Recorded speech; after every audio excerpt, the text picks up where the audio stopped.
parti pour l'Italie face à l'équipe de France. Get ready.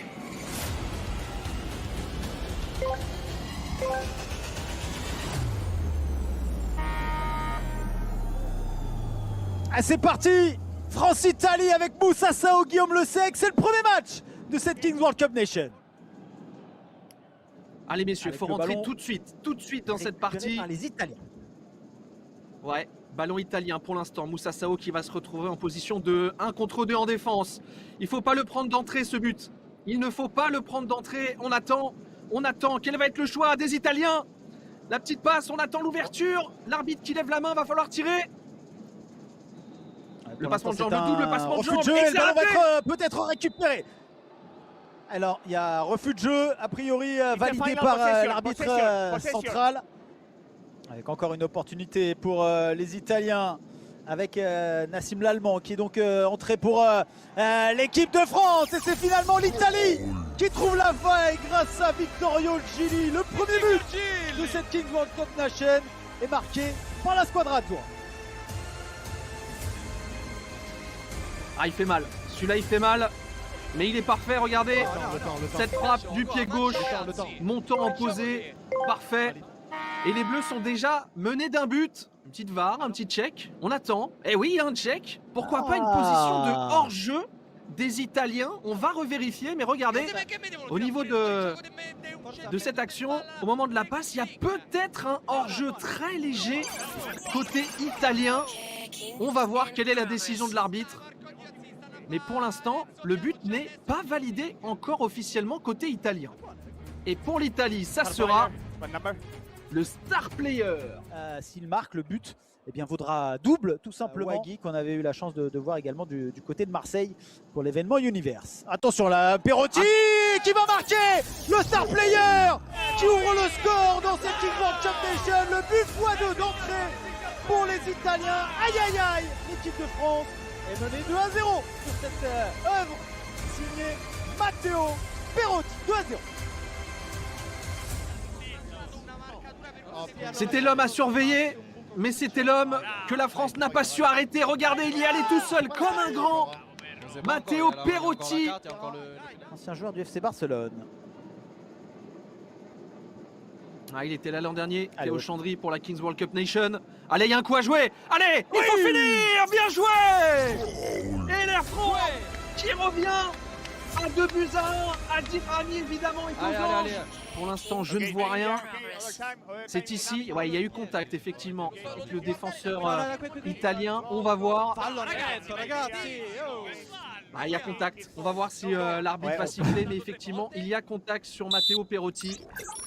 On ne peut pas donner tort aux arbitres et aux Italiens. Le but français va être malheureusement refusé. Et on reste à 2 buts d'écart avec les Italiens. Effectivement. Et ben on n'a plus de gardien côté français. Guillaume Le Sec doit être remplacé. Et notre gardien remplaçant est blessé. Donc là, je suis curieux de savoir qui va aller dans les buts. Alors ça y est, on a effectué le changement. On a prêté un maillot de gardien et on essaye d'intimider en frappant la barre transversale. Allez, l'exploit peut-être pour notre nouveau gardien français. Il n'y en aura pas malheureusement.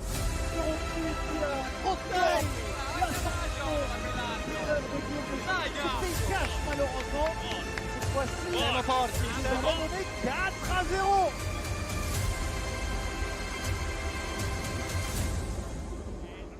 Ah, c'est terrible. Ce Matteo Perotti, il n'aura rien le gardien il est raté sorti, mais il est, en fait, dans il ce nous a match. expliqué moitié de terrain. Mais c'est la première ligne de la moitié de terrain, donc c'est pas la moitié de terrain, c'est ça le problème. tu vois. Et ouais, Adil qui est en train d'expliquer pourquoi Guillaume Le Sec est sorti.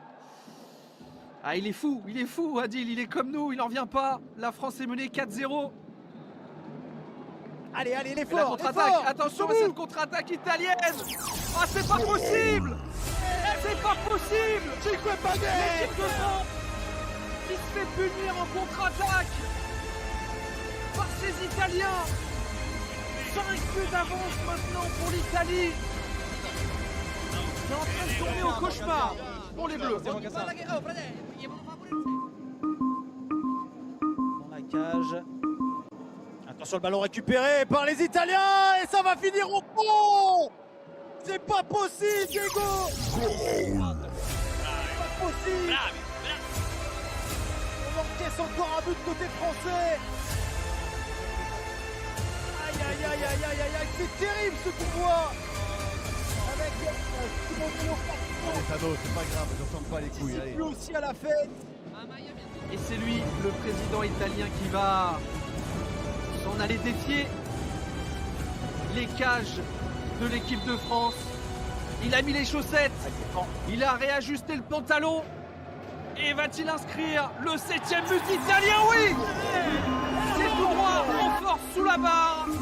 Et ça fait 7 buts à 0 pour l'équipe d'Italie. On va pas vous raconter de salade, on est en train de ramasser sévère là côté français avec ce penalty transformé par Blur. Monsieur Adil Rami, ancien défenseur du Milan, de Lille, de l'OM, de l'Estac, face au portier italien. Adil Rami, c'est raté. C'est raté pour le président de l'équipe de France. Rien ne réussit aux Bleus. Les Bleus sont maudits aujourd'hui. Adil Rami qui vient taper la barre transversale. Il n'est pas rentré ce ballon. Il n'est pas rentré. Il a été détourné par le gardien italien. Et les Bleus restent à 0. 7-0 pour l'équipe d'Italie. Allez Guillaume, il faut la sortir. Allez Guillaume.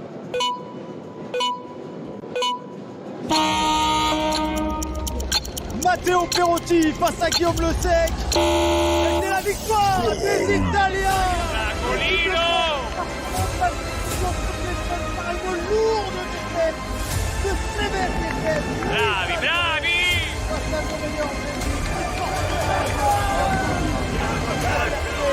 Il faudra faire mieux, bien mieux, beaucoup mieux face à l'Algérie et la Pologne. Matteo. Game over. Le MVP de cette rencontre.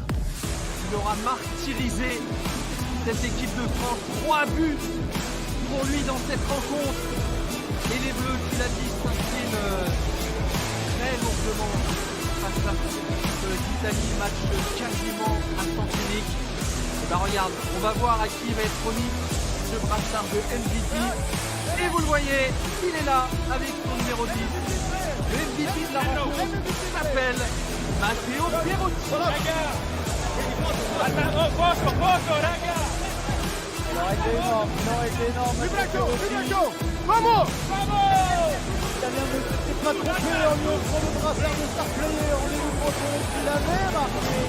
C'est permis aux Italiens d'être un but qui compte les doubles.